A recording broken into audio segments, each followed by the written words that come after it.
Hello and welcome back to Lily Says. That's me. I'm Lily. Hello everyone, it's Lily and I just wanted to come by and have a little talk. So I know a lot of people don't like to talk about this topic and that is totally fine, but I'm not afraid to talk about it. So here goes. Today's topic is the reset button. Now, when we have to press the reset button on most occasions because of how society's dynamic is working, people wait until the pot, the boiling water is bubbling over. We don't want to get to that point.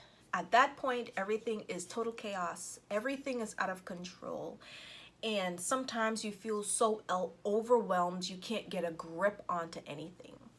So, how do we reflect, or how do we become aware to notice or look out for avoiding the boiling pot, much less it overflowing?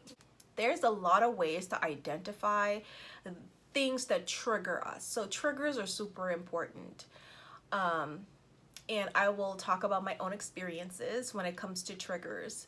So in January, with the overwhelmingness of COVID, being inside, having to raise my kids by myself and teach them and work full-time from home, everything was just getting overwhelmed, not being able to go outside as much as I love, and just to be like secluded away from other people, experiencing, seeing faces and actually being in someone's presence was getting too much for me, to the point where my job was the trigger of my pot boiling over. And when I say boiling over, I mean it was a lot. But out of that overwhelmingness of my pot boiling over and all of the spills that came with that, one positive thing that I still do today is I go to therapy and counseling, actually. And now I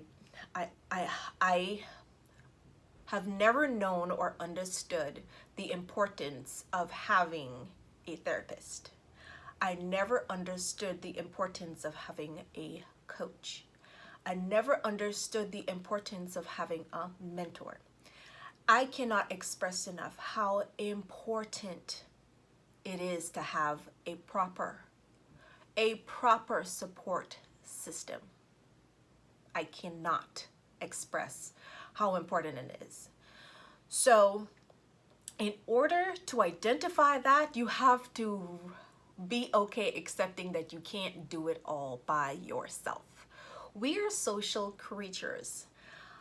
And why am I just learning this at 30 years old? I don't know. But now that I know it and I feel like a whole new human being and feeling so good with the support, and now that I have a better handle on things and knowing better that I can now let go what needs to let go, I have the skills now, thanks to my therapist and my coach, who has given me the skills, the life skills, the mental skills, to assess myself, to change my behavior, to change my paradigm of thinking when it comes to any scenario. I'm still in the process of, but I have unloaded and unlearned so many things that was not to my benefit at all because of how I was raised, where I was raised, the superstitions, the traditions, the behaviors, the beliefs, what was accepted, what wasn't, like the whole spiel of it. It just was not benefiting me, and it was holding me back in pretty much every area of my life. And I did not realize how it was like stacking up inside of me, just adding up. And I thought, dealing with it and being strong is what people do in order to, be considered strong, because that's how I wanted to be perceived. But now I don't care. If no one perceives me to be strong, I don't care how people perceive me at all. I know my story, and when someone cares enough to want to know your story, it changes the whole entire game. It changed the whole entire game for me. And it also helps you to build trust. I have trust issues. I have mommy issues. I have daddy issues because of how I was raised or the lack thereof. So there's a lot of beliefs and things that I was exposed to and experienced that I had to unpack, unlearn, and recognize what triggers me when it comes to other people's behaviors. It's a lot. It's a lot in the beginning because you realize that you don't know what you thought you knew.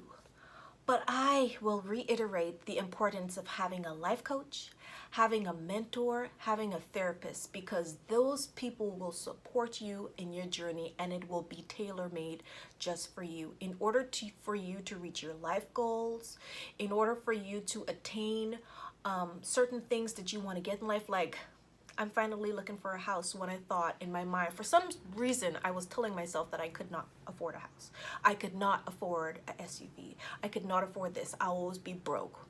Like, all of it's gone. Like, who just got pre-qualified for her house like a month ago? Who's currently shopping for a house? Who currently owns an SUV? Like, who currently doubled her salary? Who currently started her new business? So yeah, you would be surprised about all the things that would trigger you. Even sometimes your kids could trigger you, because sometimes, even yesterday, my daughter just triggered me. But I also had to take a step back and be like, why does this trigger me? Like, why is this making me feel this way? And I will share with you in moments like that, how I de-escalate and remove myself and press that reset button, because I had to do it last night. Even though it was like one thing, a trigger is a trigger. So I had to like remove myself, put myself in timeout in my room, close my door. One of my things of escape is playing music, listening to music that just changes my whole entire mood, focus my mind on something else and makes me feel good. I love to sketch. I love to paint. I love to get on my computer and look things up and learn something new. You have so many outlets, but stick to what things that are good for you, that makes you happy, that you could actually look at. And when you look at it, you have a good feeling because you know that you made that from a good place.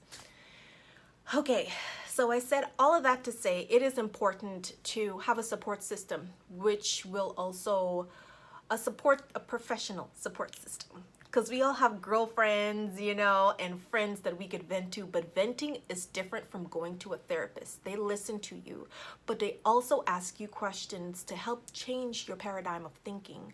They also give you skills to practice to see what benefits you in your lifestyle and how you live and how you act, how you think, what you do, and how to change a few things for things to benefit you rather than hurt you. How to recognize triggers and how to de-escalate yourself from feeling certain things and choosing to feel something else, and then dealing with the situation in a different way. So I know, and I hope this benefited somebody, because if I knew this way back when, I would be so much better off now. But I am okay with myself enough to realize and accept that I know so much, and I am here to share it all with you. I am a walking testimony. And as this journey continues, you will learn a lot about me. I've already lived lots of lifetimes because of all the things I have experienced, and which made me who I am today. And I love me. I just love the heck out of me. And I just want to share all the love. Like, I have so much love. I have so much knowledge. I have so much wisdom. I have so much to give. And I'm not afraid to give it anymore. So please comment below, email me, follow me on my social medias, and let's stay in touch. Let me know how this impacted you. Let me know what else you wanted me to go deeper in, and let's create this community that we can be the change we want to see and live our dreams unapologetically. We are walking testimonies. So yeah, I look forward to hearing from you. I'm so excited that you're on this journey with me, and I'm so excited that you stopped by and you watched the video, and I hope this blessed you. I will see you next time. Bye, guys.